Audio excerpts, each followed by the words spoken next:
Uttarakhand express में आप सभी का स्वागत है। आपके साथ मैं हूं नलिनी पांडे। हल्द्वानी में अतिक्रमण हटाने को लेकर हुई मीटिंग में आज जमकर बवाल हुआ और कोई नतीजा नहीं निकल पाया। यहां पर मंगल पड़ाव से लेकर रोडवे स्टेशन तक अतिक्रमण हटाने की तैयारी हो रही है, लेकिन व्यापारी और स्थानीय विधायक इसके विरोध में उतर आए हैं। व्यापारी किसी भी कीमत पर सरकारी जमीन में अतिक्रमण कर बनाई गई दुकानें छोड़ने को तैयार नहीं है। आज व्यापारियों से बातचीत के लिए प्रशासन ने एक बैठक बुलाई, जिसमें जमकर हंगामा हुआ। स्थानीय विधायक और कांग्रेस नेता सुमित हृदयेश भी व्यापारियों को समर्थन देने के लिए बैठक में पहुंचे। विधायक ने दुकानें तोड़ने का कड़ा विरोध दर्ज किया। बैठक इतनी हंगामेदार रही कि व्यापारी बैठक का बॉयकॉट करने के लिए चले गए। कोई नतीजा नहीं निकल पाया। कांग्रेस की नहीं चलेगी। शहर के 20 साल बाद जो विकास होना शहर का वो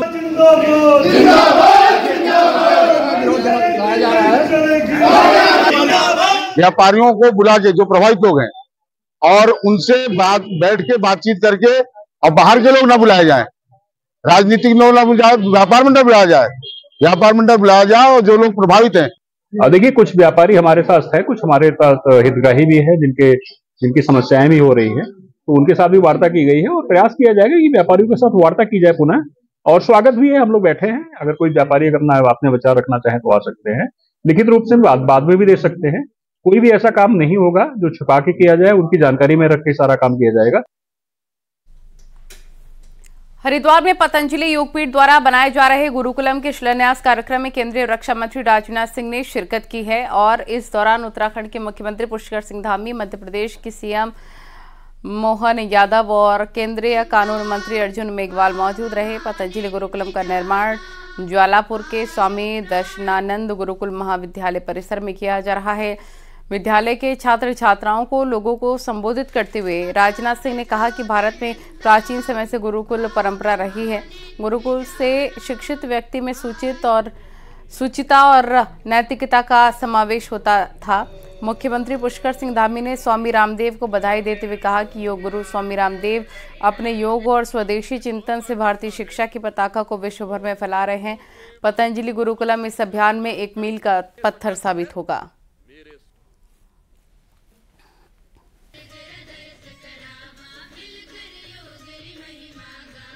आज जो पतंजलि गुरुकुलम के शिलान्यास की भी मैं आप सबको अपनी ओर से बहुत बधाई देता हूं, बहुत शुभकामनाएं देता हूं।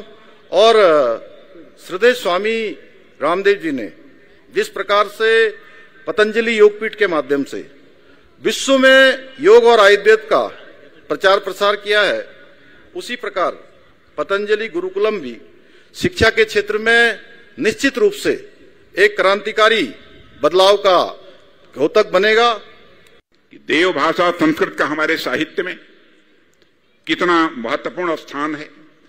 योग जैसा महत्वपूर्ण दर्शन भी महर्षि पतंजलि ने संस्कृत में ही लिखा था। भारत में जो विशाल गुरु परंपरा रही है, उनका भी संस्कृत के संवर्धन में बहुत बड़ा योगदान रहा है।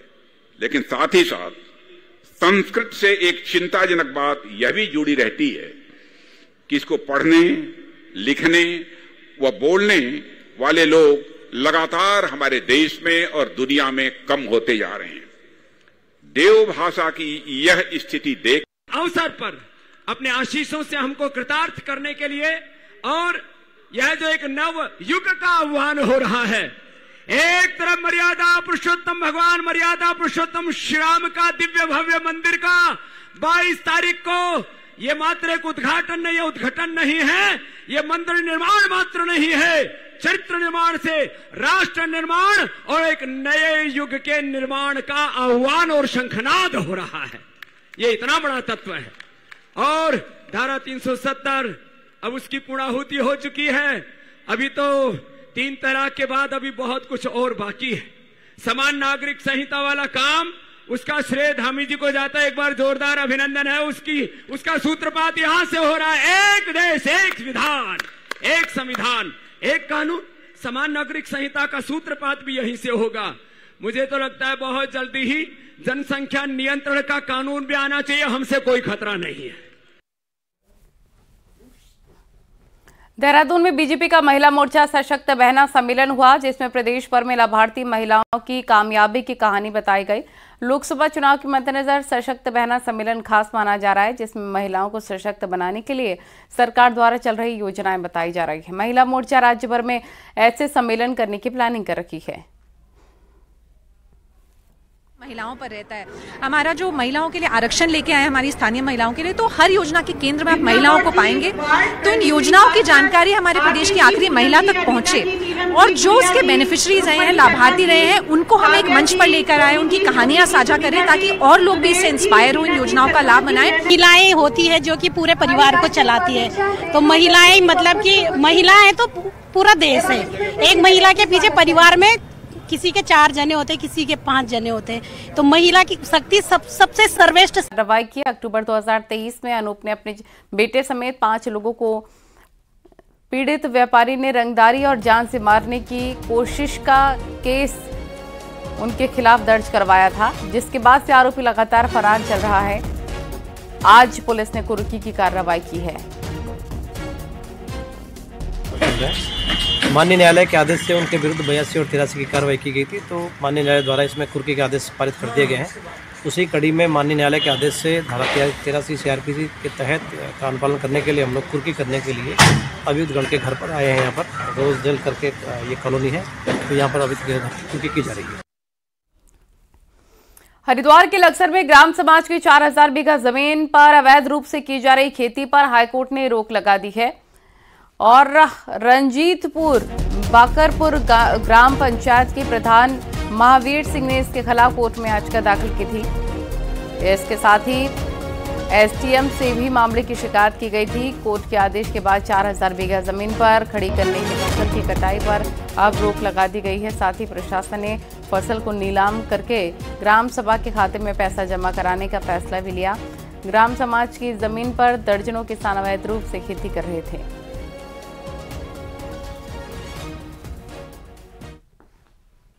राज्य में कल यूसेट यानी कि राज्य पात्रता परीक्षा होनी है, जिसके लिए तैयारियां पूरी कर ली गई हैं।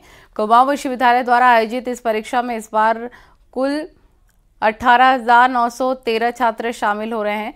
परीक्षा के लिए 16 शहरों में 38 केंद्र बनाए गए हैं और सुबह ठीक 10 बजे से परीक्षा शुरू हो जाएगी और दोनों पालियों में परीक्षा के लिए इंतजाम पूरे करके पेपर भेज दिए गए हैं। नकल रोकने के लिए बच्चे सिर्फ अपना प्रवेश पत्र और ID लेकर जाएंगे। बाकी पेन पेंसिल समेत सभी सामान परीक्षा केंद्र पर मिलेगा। किसी भी तरह के इलेक्ट्रॉनिक डिवाइस ले जाने पर रोक रहेगी। पुलिस फोर्स को तैनात किया गया है।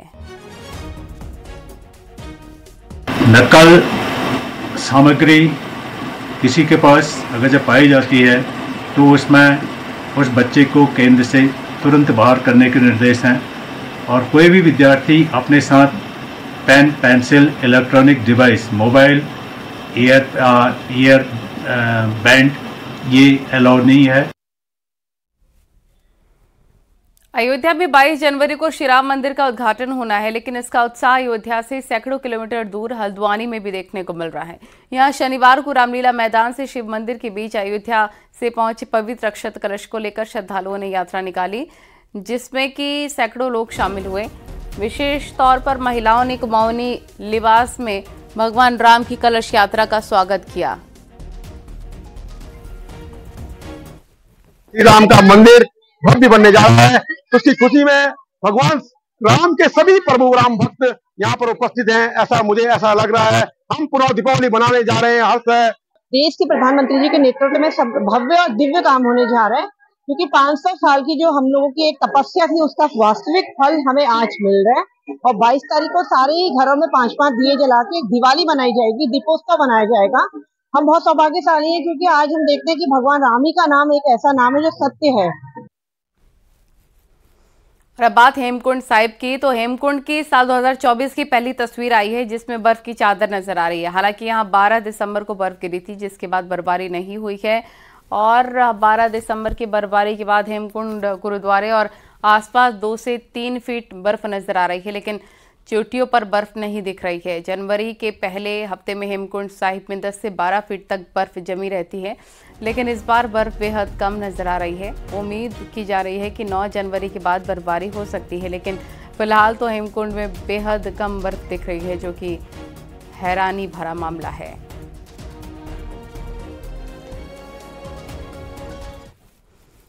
कॉर्बेट टाइगर रिजर्व में बाघों का क्रेज पर्यटकों में बहुत तेजी के साथ कम हो रहा है। इसकी वजह बाघ नहीं बल्कि कॉर्बेट पार्क के नए रेट्स हैं, जिसको कि इस सीजन से पहले बेहद ज्यादा बढ़ा दिया गया था।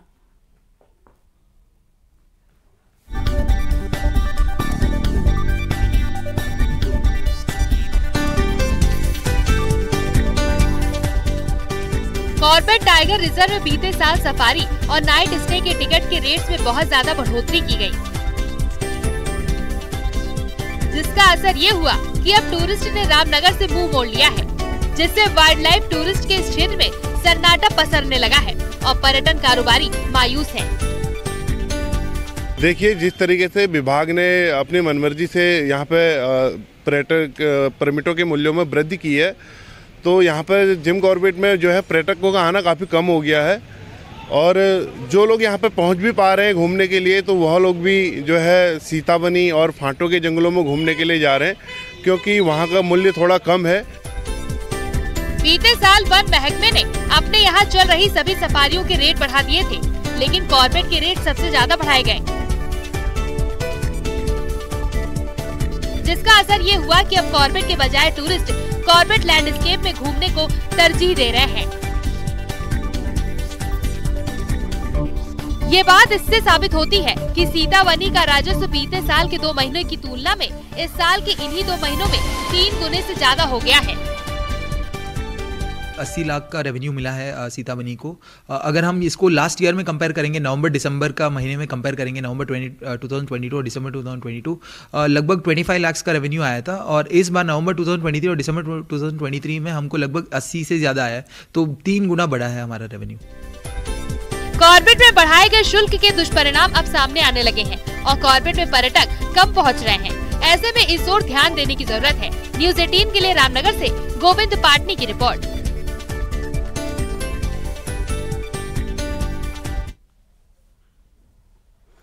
नैनीताल में बेवजह जाम कम करने के लिए नए रूट की मांग तेज हो गई है, जिससे कि रोजगार और पलायन के साथ नैनीताल के जाम पर कंट्रोल की योजना है।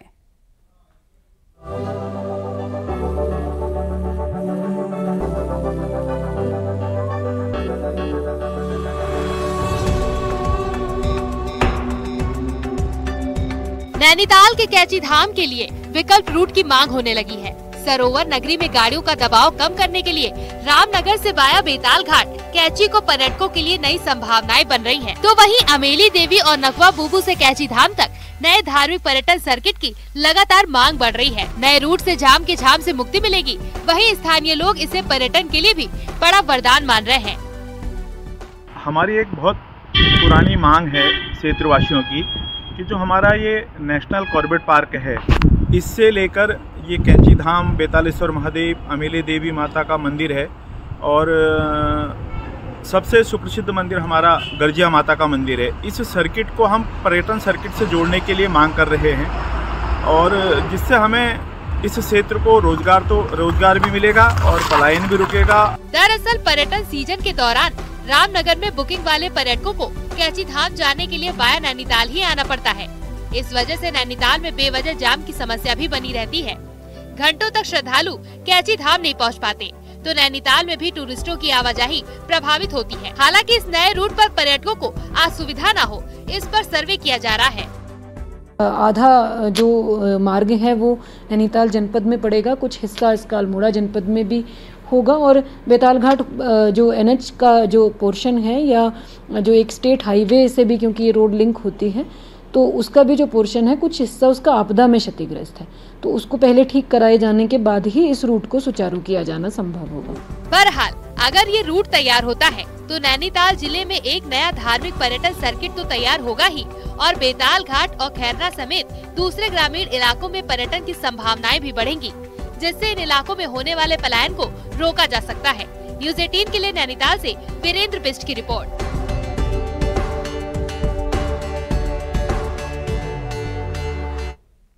और अब आपको दिखाते हैं पहाड़ टॉप 10 न्यूज। टिहरी पुलिस ने चंबा की दुकान से हुई चोरी का खुलासा किया। पुलिस ने आरोपी को चोरी के सामान के साथ गिरफ्तार किया।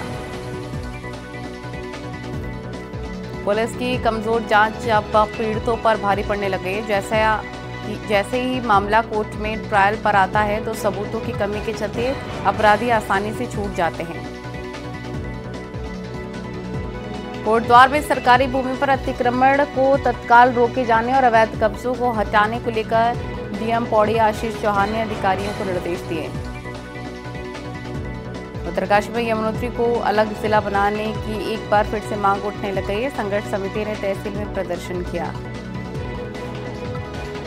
टिहरी के जाखड़ीधार ब्लॉक की बीडीसी बैठक में सड़क और बिजली पानी के मुद्दे छाए रहे और अधिकारियों को समय से विकास योजनाओं को पूरा करने के निर्देश दिए गए। टिहरी में स्वास्थ्य विभाग को ड्रग वेयर हाउस निर्माण की मंजूरी मिल गई है, जिससे कि स्वास्थ्य विभाग के सामने दवाओं और मशीनों के रखरखाव में दिक्कत नहीं होगी। रुद्रप्रयाग में डीएम ने नगर पंचायत गुप्तकाशी को गठित किए जाने के संबंध में मीटिंग की और अधिकारियों को जरूरी दिशा निर्देश दिए। नैनीताल में राष्ट्रीय सफाई कर्मचारी आयोग के राष्ट्रीय अध्यक्ष एम वेंकटेशन ने मलिन बस्तियों का निरीक्षण किया और अधिकारियों की मीटिंग मिली। देहरादून में महिला आयोग की अध्यक्ष ने कहा, राज्य में महिला नीति बनकर तैयार है, जल्द ही महिला नीति को प्रदेश में लागू किया जाएगा। बागेश्वर में होने वाले उत्तरायणी मेले को भव्य रूप देने के लिए प्रशासन तैयारी में जुट गया है। इस बार उत्तरायणी मेला 7 दिन तक चलेगा। हरिद्वार दौरे पर रहे मध्य प्रदेश के मुख्यमंत्री मोहन यादव निरंजनी अखाड़े में साधु संतों के बीच पर पहुंचे। अखाड़े में आयोजित संत सम्मेलन में साधु संतों ने मोहन यादव को सनातन भूषण सम्मान से नवाजा भी। और इस दौरान महंत रविंद्रपुरी ने कहा कि इन दिनों भगवान राम का विरोध करने की लहर चल रही है। ऐसे लोग राम का विरोध करके पूरे सनातन का विरोध कर रहे हैं। मेरा उनसे बहुत प्रेम रहा जब वो शिक्षा मंत्री थे, और ये बाबा महाकाल की कृपा है। महाकाल ने अपनी कृपा उन पे बरसाई और वो मुख्यमंत्री हो गए। तो खुशी होती है जब कोई अपने व्यक्ति उच्च पद पे जाते हैं, तो प्रसन्नता तो होती है। वही प्रसन्नता आज हमें हुई और इसीलिए हमने माननीय मुख्यमंत्री जी को हरिद्वार में बुलाया। फड़का, नौला सहित कई स्थानों में आदि मानव लंबे वक्त तक रहे। अब इन्हीं गुफाओं को पर्यटकों के लिए विकसित किया जा रहा है। पुरातत्व विभाग इन गुफाओं की खोज कर रहा है। आपको दिखाते हैं ये पूरा मामला।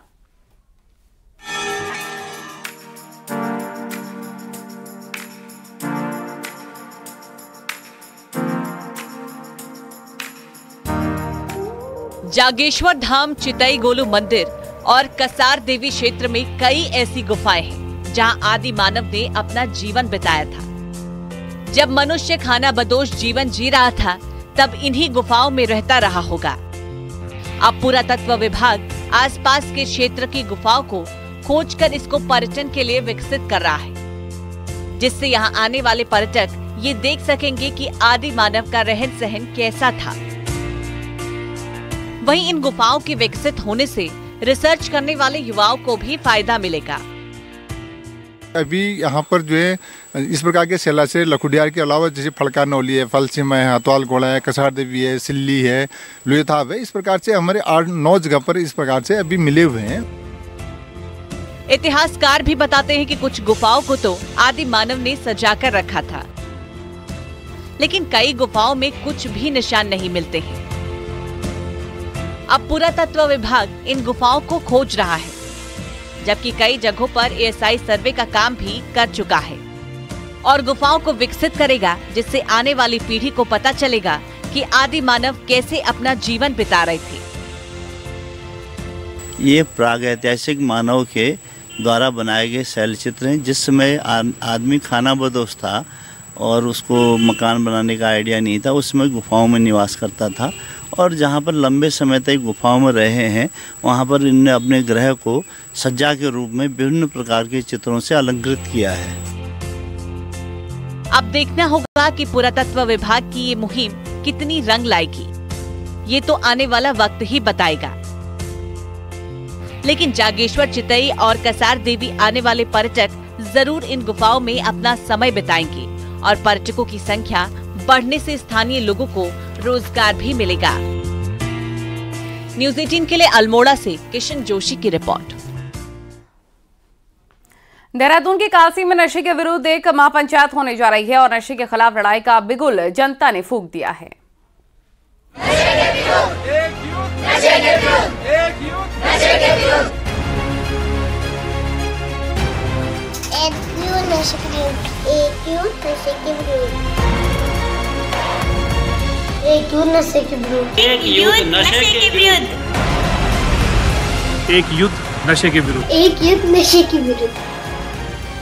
उत्तराखंड की धामी सरकार 2025 तक उत्तराखंड को ड्रग फ्री बनाने पर काम कर रही है, ताकि पहाड़ के युवा जो नशे की लत में फंस रहे हैं उन्हें बचाया जा सके। वहीं कालसी के लोगों ने भी नशे के खिलाफ लड़ाई शुरू कर दी है। बाकायदा इसके लिए 9 जनवरी को एक महापंचायत भी बुलाई गई है। वहीं दूसरी ओर बच्चों से लेकर बड़े लोग सोशल मीडिया में नशे के खिलाफ वीडियो पोस्ट कर रहे हैं। एक युद्ध नशे के विरुद्ध 9 जनवरी 2024 को कालसी में एक महापंचायत होने वाली है। नशे पर नकेल कसने के लिए पुलिस का अभियान भी लगातार जारी है और पुलिस तस्करों को पकड़ने का काम कर रही है। उत्तराखंड सरकार द्वारा ड्रग फ्री देवभूमि उत्तराखंड 2025 को साकार करने के दृष्टिगत पुलिस अधीक्षक महोदय के निर्देशन में सर्किल विकास नगर द्वारा नित्य प्रति कार्रवाई की जा रही है। कालसी के लोगों ने एक युद्ध नशे के विरुद्ध अभियान छेड़ा है, ताकि बढ़ते नशे को रोका जा सके। ऐसे में जरूरत है नशे के खिलाफ युवाओं को जागरूक करने के लिए भी अभियान चलाने की, ताकि नशे के विरुद्ध लड़ाई अपने मुकाम तक पहुंच सके। न्यूज़ 18 के लिए विकास नगर से कुलदीप चौहान की रिपोर्ट। एक युद्ध नशे के विरुद्ध। एक युद्ध नशे के विरुद्ध। और यहाँ वक्त हो गया एक छोटे से ब्रेक का।